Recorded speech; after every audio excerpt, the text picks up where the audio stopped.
அண்ணி இந்தாங்க. ஏற்கனவே மருமக இந்த வீட்டுக்குள்ள அடி எடுத்து வச்சுட்டாதான். ஆனா முழுசா அந்த சடங்கு இன்னும் முடியல. இன்னைக்கு அந்த சடங்கை நீங்க முழுசா முடிச்சிருங்க.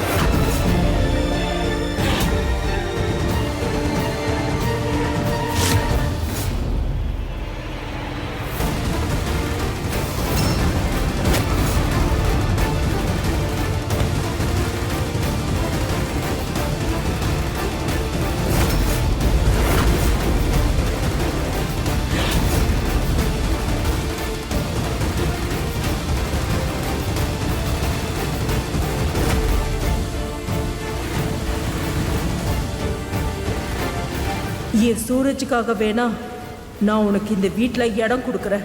ஆனால் என்னோட மனசில் என்னைக்கும் உனக்கு இடம் கொடுக்க மாட்டேன். என்னைக்கும் உன்னை என் மருமகளா ஏற்றுக்கவும் மாட்டேன்.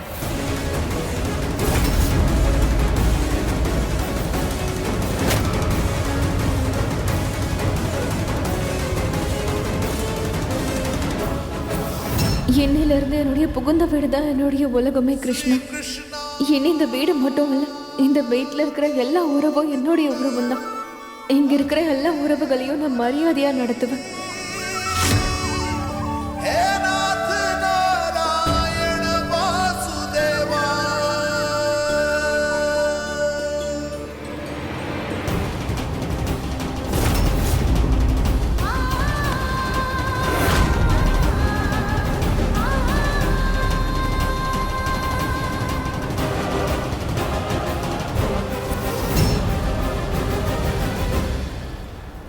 நான் இந்த கல்யாணத்தை என் முழு மனசோட ஏத்துக்கிட்டேன். என் கடமைகளையும் நான் நிறைவேற்றுவேன்.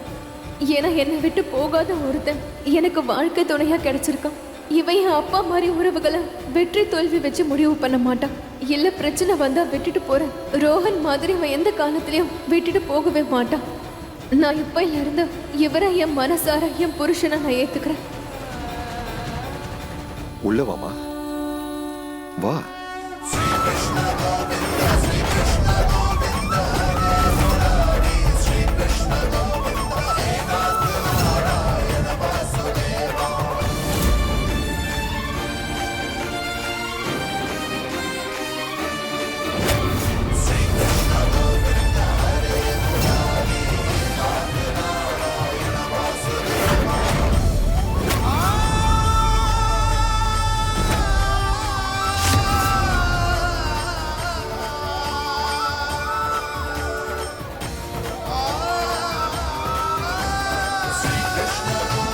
நீ இந்த குழந்தை கிருஷ்ணனை உன் கூட கொண்டு போ.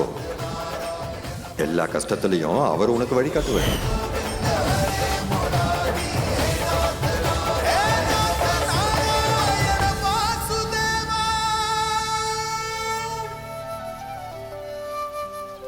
நல்லா இருமா.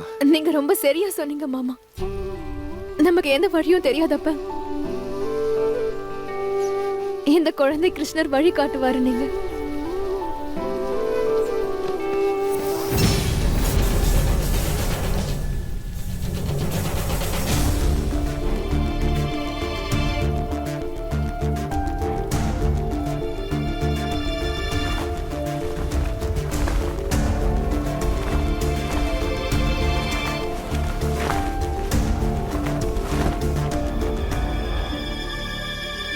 மருமகளை ரூம்குள்ள கூட்டிட்டு போங்க.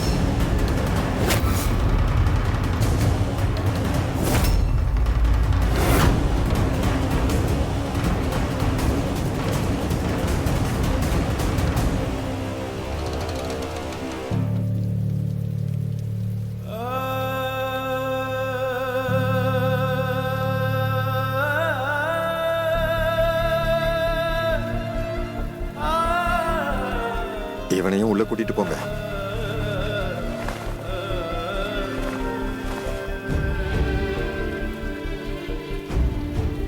அப்புறம் ஒரு நிமிஷம். நான் காட்டின இந்த மனிதாபிமானத்தை யாரும் உறவுன்னு நினைச்சுக்க வேணாம்.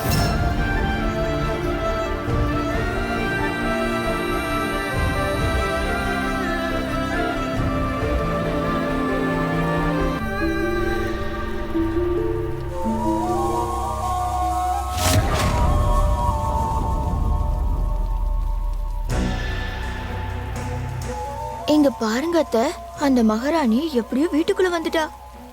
அப்புறம் மருமகளும் ஆயிட்டா.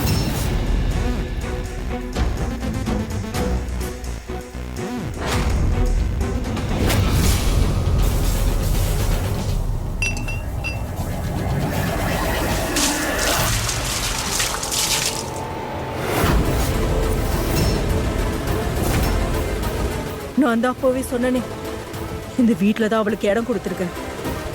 என் மருமகளை எப்போ நான் அவளை ஏத்துக்க மாட்டேன். அதுவும் இந்த ஜென்மத்துல அவளுக்கு மருமகன்ற அந்தஸ்தை நான் எப்பவுமே கொடுக்க மாட்டேன், நடக்கவும் விட மாட்டேன்.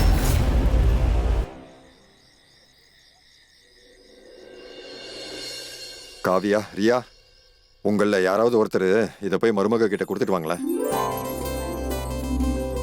அப்பா, இது வந்து அம்மாவோட சேலைல. அந்த மகாராணி இந்த பழைய சேலையெல்லாம் கட்டிப்பாங்களாப்பா? இந்த சாரி உனக்கு ஒன்றும் இல்லை, இஷா அன்னிக்கு. ஓகே, அட, வாயை மூடிட்டு ஒழுங்கா போய் கொடுத்துட்டு வா. போறேன்.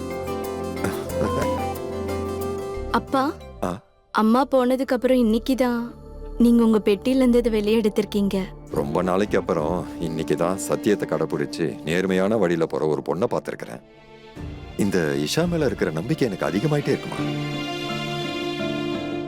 எனக்கு என்னமோ தோணுது, இந்த பொண்ணு மறுபடியும் நம்ம வீடா மாத்திடுவான்னு.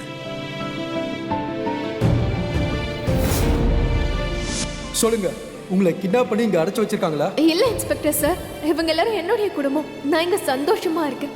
நான் இஷ்டப்பட்டு தான் இங்க இருக்கேன். நீங்க எடுக்கிற எல்லா முடிவுகளுக்கும் யோசிக்காம சரின்னு சொல்ற ஒரு பொண்ணு மட்டும் தான் உங்களுக்கு தேவை. கண்டிப்பா உங்ககிட்ட மன்னிப்பு கேட்க மாட்டேன். என் சுய மரியாதையை என்னைக்கும் உங்ககிட்ட நான் விட்டு கொடுக்க மாட்டேன்.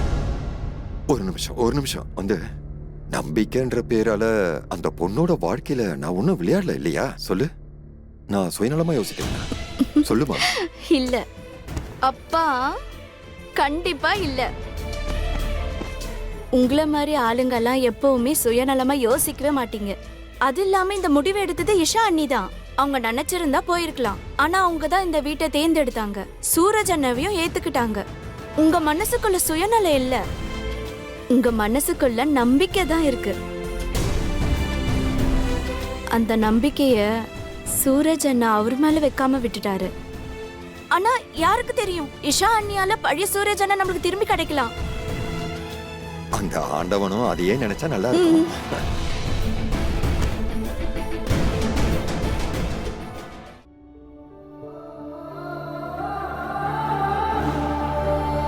நான் சூரஜுடைய மனைவி, அப்புறம் இந்த வீட்டோட மருமக. நான் இந்த கல்யாணத்தை என் முழு மனசோட ஏத்துக்கிட்டேன். அதை மனசார நிறைவேற்ற இங்க வந்துட்டேன்.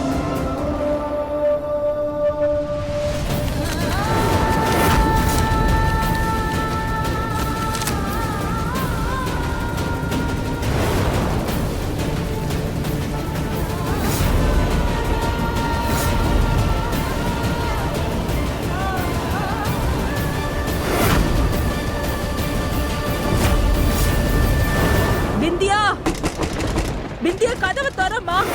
பிந்தியாமா, தயவு செஞ்சு கதவை தரமா. என் மேல சத்தியமா சொல்ற, கதவை தரமா. பிந்தியா, கதவை தரமா. அட கடவுளே, இவ ஏதாவது தப்பான முடிவு எடுத்துட்டாலே என்ன? விஜய், நீ ஒண்ணு பண்ணு, கதவை உடைச்சிடு. பிந்தியா.